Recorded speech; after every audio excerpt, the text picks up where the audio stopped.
You know how we all have those games that we fall back on? You get excited about a new MMO, play it for a month, but then get tired of it and go back to your old one. For a lot of people, that default MMO is World of Warcraft, but for me, it's always been RuneScape. And I know, graphically it doesn't look like much, and yes, I'm playing on one of the newish servers on old school RuneScape, so my character is low level and I can't do much. Still, it got me thinking, what could new MMOs learn from RuneScape?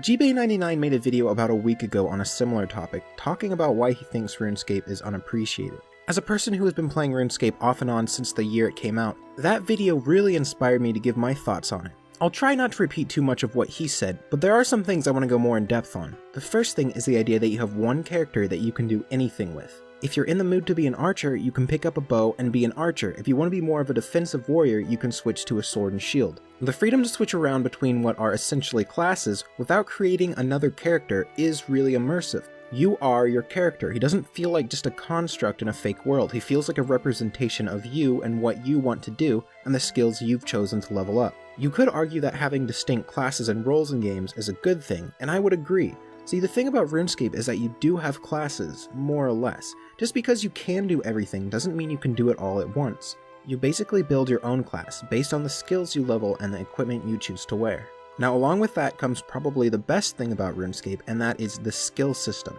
See, there isn't really an overall combat skill. You level up each different role, such as range attack, magic attack, defense, or melee damage separately. And while this is a bit grindy, it also gives you something to do. There's almost an endless grind in RuneScape, and that's what I love about it.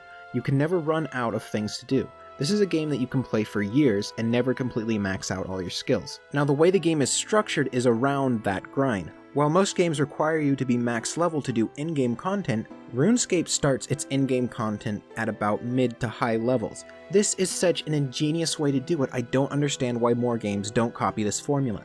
It means that content you can do isn't really limited by your level, while at the same time making it so gaining those extra levels offers an advantage. So while there is a massive grind to reach the level cap, you don't need to do it.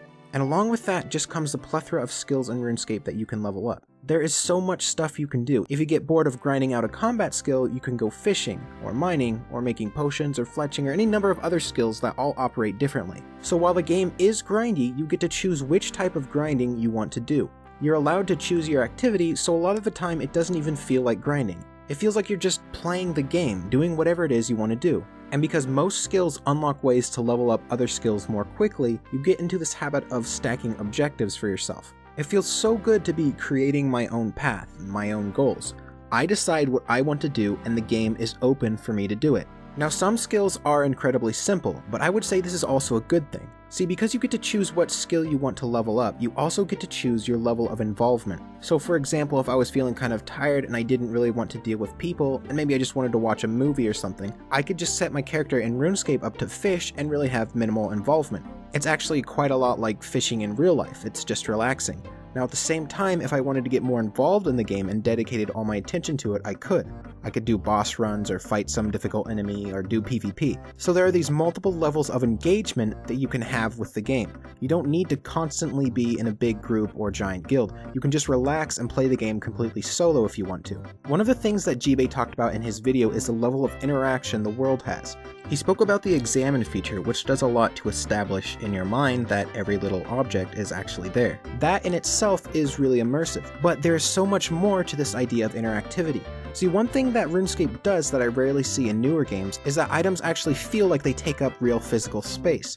When you kill a monster, it drops items on the ground and you can see them, walk over them, and pick them up. You can drop items on the ground yourself and someone else can pick them up. This does so much for immersion. These items feel like they are actually there. Now along with that, you have very limited inventory space. This is one of the game's mechanics for balance. Basically, you wouldn't want to bring 5 different sets of armor around with you, because you're going to need some inventory space for healing items and any loot you get, but what it also does is make it feel like items that you are carrying take up space and have actual weight. There is actually a sort of encumbrance meter that influences how far you can run at a time. So what this does is makes it feel like your adventures are kind of like a tabletop role-playing game. You have to know where you're going and what you need to bring to succeed. I remember in school the teachers always asking for an essay about what we did over summer break.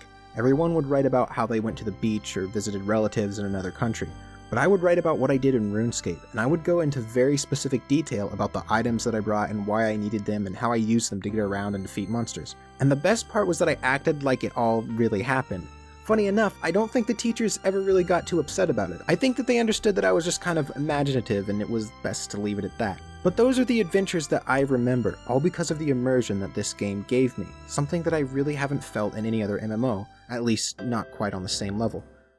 Anyway, I hope that what I've said here will help you understand why I like RuneScape and why modern MMOs really need to take a look at it too and adapt some of these things. There are a couple of other things I wish I could talk about, but this video would simply run on too long if I get into every aspect of the game that I find good. But if you can get over the graphics, I definitely recommend you take a look at RuneScape, even now, and give it a try. I'm Kothorix, and you have a wonderful day. So in every video I want to do a shout out to one of my subscribers with an active channel. So the shout out of the day goes to Cry. They've been posting a lot of videos about Black Desert Online, so if you'd be interested in that, take a look at the channel.